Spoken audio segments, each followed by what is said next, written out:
The wizard studies में आप सभी लोगों का एक बार फिर से स्वागत है। आज जो टॉपिक लेकर आया हूं वह है शत्रु एजेंट अध्यादेश। इसकी काफी चर्चा हो रही है, तो आज इसी के बारे में देखेंगे। आइए देखते हैं।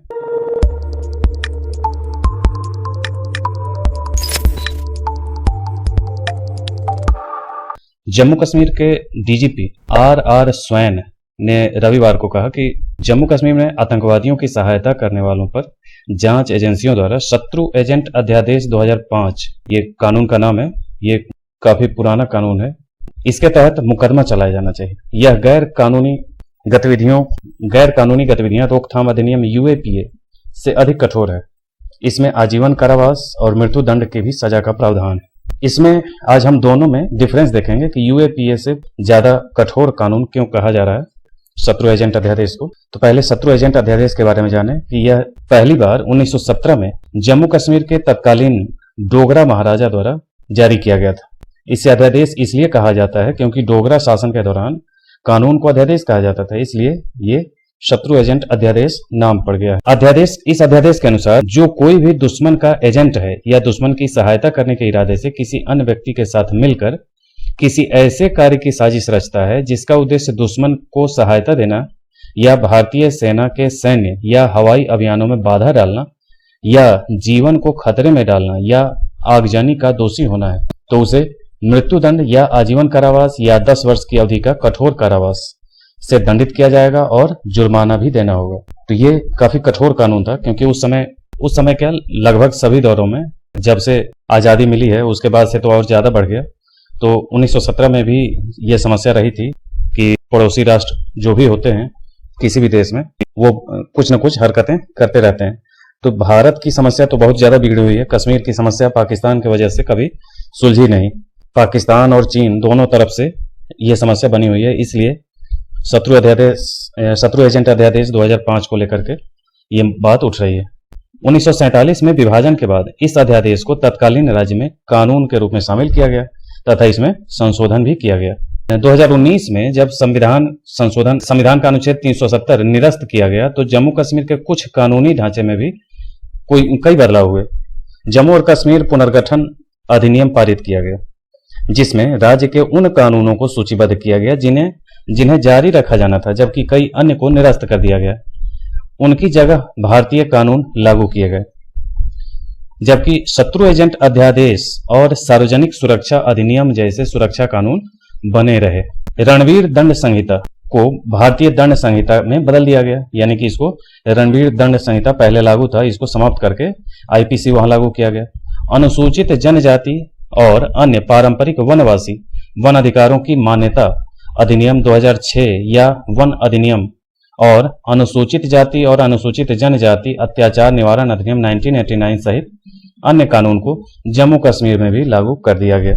यानी कि भारत के बाकी हिस्सों में जो भी कानून थे उन लगभग सभी कानूनों को जम्मू कश्मीर में भी लागू कर दिया गया। अध्यादेश के तहत मुकदमा कैसे चलाए जाते हैं, इस पे अगर आप गौर करें तो शत्रु एजेंट अध्यादेश के तहत मुकदमा एक विशेष न्यायाधीश द्वारा चलाया जाता है, जिसे सरकार उच्च न्यायालय के परामर्श से नियुक्त करती है।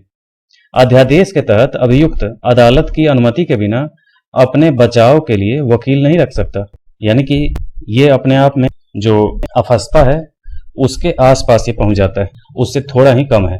आगे देखें, अध्यादेश के अनुसार विशेष न्यायाधीश के समक्ष किसी कार्यवाही में तथा धारा 9 के तहत विशेष न्यायाधीश की कार्यवाही की समीक्षा करने वाले न्यायाधीश के समक्ष कार्यवाही में जब विशेष न्यायाधीश या समीक्षा करने वाला न्यायाधीश इस संबंध में अनुमति देता है तो इस अध्यादेश के तहत विचाराधीन अपराध के आरोपी व्यक्ति का बचाव वकील द्वारा किया जा सकता है। यानी कि जब विशेष न्यायाधीश अनुमति देगा तभी उसके लिए वकील रखने की अनुमति होगी उसके तरफ से, और नहीं तो नहीं होगी। अब अपराध कितना बड़ा है, कितने साक्ष्य हैं, इस पे निर्भर करेगा कि वकील मिलेगा या नहीं मिलेगा, ये न्यायाधीश तय करेगा। फैसले के खिलाफ अपील का कोई प्रावधान नहीं, ठीक है, अपील नहीं।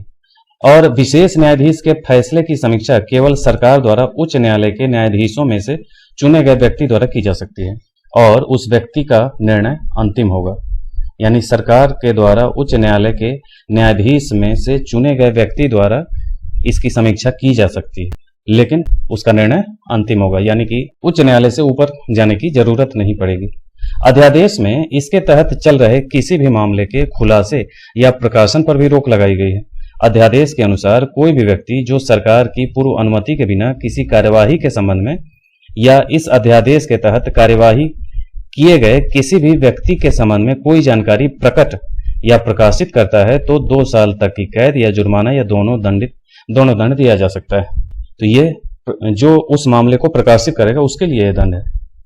ऐसे बहुत से कश्मीरी हैं जिन पर शत्रु एजेंट अध्यादेश के तहत मुकदमा चलाया गया है या उन्हें सजा सुनाई गई है। जम्मू कश्मीर लिबरेशन फ्रंट के संस्थापक मकबूल भट्ट 1984 में तिहाड़ जेल में फांसी दी गई।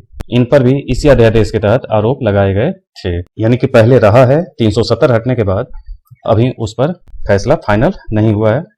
आगे देखिए कि न्यायिक सत्यापन और परीक्षण की बात, तो रहमान सगू बनाम जम्मू कश्मीर राज्य मामले में 1959 में सर्वोच्च न्यायालय ने शत्रु एजेंट अध्यादेश को बरकरार रखा। शत्रु एजेंट अध्यादेश के तहत मुकदमा उच्च न्यायालय के परामर्श से सरकार द्वारा नियुक्त विशेष न्यायाधीश द्वारा चलाया जाता है। अध्यादेश के आरोपी न्यायालय की अनुमति के बिना वकील नहीं रख सकते। फैसले के खिलाफ अपील का भी प्रावधान नहीं है। अब यूएपीए के से ये कैसे अलग है इसको देखें तो ये यूएपीए 1967 में लागू किया गया था और इसका प्रारंभिक उद्देश्य अलगाववादी आंदोलनों, राष्ट्र विरोधी गतिविधियों से निपटना था। इसमें भी कई बार संशोधन हुए। 2019 में जो भी संशोधन हो चुका है, इस संशोधन में आतंकवादी वित्त पोषण, साइबर आतंकवाद, व्यक्तिगत पदनाम और संपत्ति जब्ती से संबंधित प्रावधान भी शामिल हैं। यूएपीए एनआईए को अपने अधिकार क्षेत्र के अंतर्गत देशव्यापी जांच और अभियोजन का अधिकार देता है तथा आतंकवादी कृत्य के लिए मृत्युदंड और आजीवन कारावास जैसे कठोर दंड का प्रावधान करता है। तो ये आतंकवादी कृत्य के लिए और उसमें जो आतंकवादियों को सहायता कर रहे हैं उनके लिए, तो वो कई बार समस्या का समाधान भी इसलिए नहीं निकलता क्योंकि आतंकवादियों को सहायता करने वाले लोग दंडित नहीं किए जाते। जब तक आतंकवादियों को लेकर के पूर्ण साक्ष्य न मिल जाए तब तक उसे सजा नहीं मिलती और जो उसको सहयोग कर रहा है उनको कोई सजा नहीं मिलती क्योंकि उनके खिलाफ सबूत नहीं होते। यह संदिग्धों को बिना किसी आरोप या सुनवाई के 180 दिन तक हिरासत में रखने की अनुमति देता है। जब तक अदालत आरोपी को दोषी न पाए तब तक जमानत देने से इनकार कर देता है। केवल इसको जेल में रखा जा सकता है अगर कोई संदिग्ध है तो। यूएपीए के तहत आतंकवाद में किसी व्यक्ति को नुकसान पहुंचाने या ऐसा करने का इरादा रखने वाले कार्य, संपत्ति की क्षति, भारत या किसी अन्य राष्ट्र की एकता, सुरक्षा या आर्थिक स्थिरता के लिए खतरा पैदा करना शामिल है। यानी कि आतंकवाद की परिभाषा में ये सारी चीजें दी गई हैं कि कौन कौन से लोग इसके तहत आएंगे। तो यूएपीए में आतंकवादियों को लेकर के या देश विरोधी गतिविधियों को लेकर के ये, इसलिए इसका नाम है गैर कानूनी गतिविधि रोकथाम अधिनियम। तो इसके तहत इसमें सजा दी जाएगी। तो डीजीपी का कहना काफी हद तक उचित भी लग रहा है। अब सरकार को फैसला लेना है कि वो किस ओर कदम उठाती हैं और क्या फैसला लेती हैं। तो ये था आज का शत्रु एजेंट अध्यादेश। आज के लिए इतना ही, मिलते हैं अगले वीडियो में। धन्यवाद।